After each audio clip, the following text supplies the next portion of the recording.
you about a student I once knew. His parents divorced when he was 7 years old. He lived with his dad and his stepmom, neither of whom had ever finished high school. Same with his mom. They never talked about college in that household, not because they were against it, it's just that's what other families did, not theirs. He did okay in school, and teachers said he had potential, and he sort of believed them, but at the end of the day, he decided to enlist in the United States Navy at the age of 17 because that's what his brother and his father had done. He qualified for the nuclear training program, and his next 8 years were mapped out until they weren't. A minor medical issue during basic training ended his Navy career. He came home, and he had always been told he better have a plan by the time he was 18, so he moved out, got a job selling auto body supplies, playing in bar bands, doing other odd jobs. It was fun for a little bit, but then he started to wonder if there was more to life than what he was doing. Almost by accident, he enrolled in the local community college just to sing in the choir. And with the help and encouragement of his new friends and his new professors, he actually enrolled in the community college to take courses the following year. And eventually, he ended up auditioning for the Crane School of Music, and would you believe it, he got in as a music education major. Now, if you haven't guessed, I'm talking about myself. That student, it was me. I think that due to my non-traditional pathway into college, I've always struggled with imposter syndrome as an adult. When I was at the Crane School of Music, I often felt like I didn't belong. Others came from these massive music programs. They had years of private lessons. I was this rural Washington County, New York kid. I did eventually become a music teacher, and the kids seemed really into what I was doing, and they seemed to buy into it. But I had weak piano skills, so I always felt like other music teachers were much better than I was. But still, strengths began to show, and my admins started encouraging me to consider an admin pathway. So I took their advice. Became an elementary principal, then a high school principal, and finally a superintendent in the district where I had started working. But that self-doubt always stayed with me. I was always comparing myself to the people that came before me, thinking, I'm just not as good as they are. They were awesome. I don't know if I'm that good. I then moved on and actually took this job at Capital Region BOCES as a Regional Information Center Director. And you know, for all intents and purposes, I did a good job. I was well received, but you know, this giant system made me feel even more uncomfortable in a lot of ways. And that's the thing about imposter syndrome.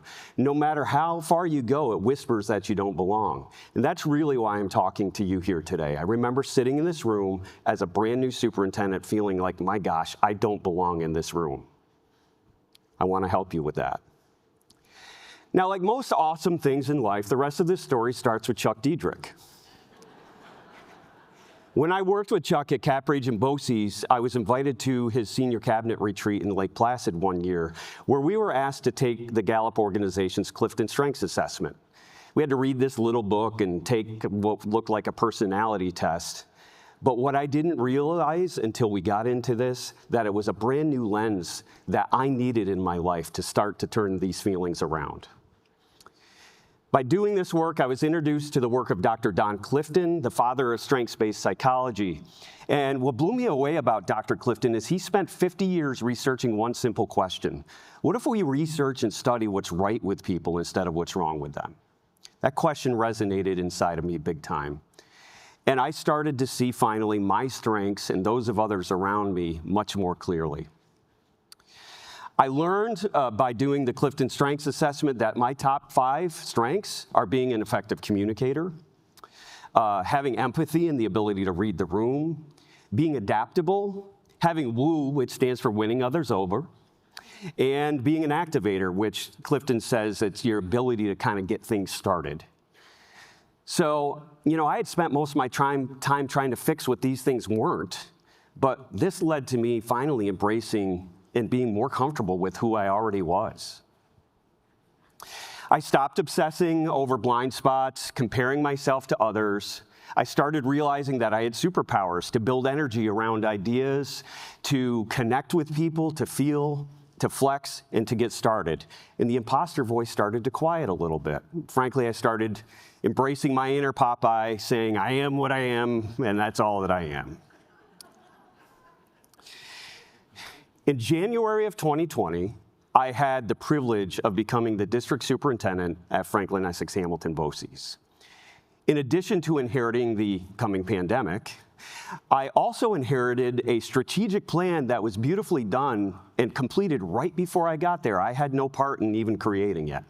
And there was one goal that stood out. It kind of bothered me because it said we're going to strengthen employee culture and morale, but there was nothing in the plan that said how that was going to be achieved.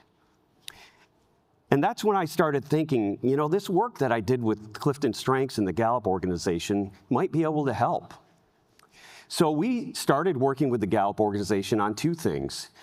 We decided to deploy their Q12 employee engagement survey, which is research-based, 12 key elements that lead to an engaged workplace. I could do a whole other Ignite session on the Q12, but we also said we were going to implement the Clifton Strengths assessment at Franklin-Essex-Hamilton BOCES. So we started with our leadership team, and we got them on board, and we all took the assessment. Then we worked with Gallup to take what they called their boss to coach training, where we took a look at all of our individual strengths, but also how our strengths complement each other as a team. And it was during this time I had a personal epiphany. People that I had traditionally struggled with and been really frustrated with in the workplace, they weren't difficult, they're just different. And that insight changed a lot for me. It built understanding and not frustration. Really a key pivot moment. After the leadership embraced the strength works, we went all in as a BOCES. We gave the assessment to every single employee. We built PD sessions around it, and people started owning their strengths visibly. Their strengths became, the process became part of our onboarding process, and the strengths began creeping into our culture, showing up on people's business cards, ID badges, nameplates, and email signatures. And having it in your email signature is a great conversation starter for people who aren't familiar with this work. Doing this strengths work has truly made us a better BOCES and a better organization, both internally but also regionally. 3 of our senior leaders stepped up and wanted to become Gallup certified strength coaches. So they went and did a whole bunch of extra work to do that. And we actually went out to some of our component districts and had them take the assessment, and we did some coaching with them. So not only were we building this effort internally at our BOCES, but we helped our region. We then took things one step further. We started asking how this strengths work could influence the performance evaluation process. We got our senior leaders and our principals on board, and we changed the instrument that we were using to do evaluations by including strengths.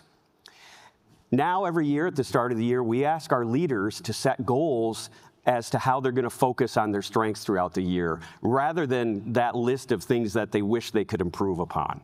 And that's a really awesome shift in dynamic when you're talking about the evaluation process. This year, we rolled out a new evaluation process for all non-instructional employees with a strengths in action goal-setting process. And it's, again, shifting that process from fixing weaknesses to unlocking potential. And by the way, I'm really proud that now in our organization, when an employee struggles, the first question we ask is, do we have them doing the right role that aligns with their strengths? I still think about that 18-year-old me, future erased. That kid didn't feel exceptional, didn't know anything about strengths. Over time, however, he learned that everybody, including him, has something special to offer and unique inside them. The feeling of being an imposter never goes away completely. In fact, this year, I have a whole new one by announcing my retirement. I keep thinking, am I really going to get away with this 30-something odd career with people knowing or realizing I don't know anything? So that's kind of my new one. But I digress. Clifton Strengths didn't give me a new identity. It gave me a mirror to see what was already there. And when we can hold that mirror up for others, we can create organizations that see and celebrate and invest in what people do best. People stop hiding, teams stop clashing, and work becomes something that we grow together within our organization. So no, I didn't come from a polished background. I came from doubt, detours, and second chances.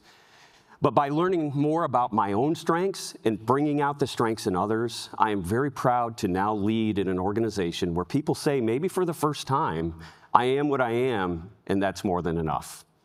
So thank you very much for listening this morning. I appreciate it.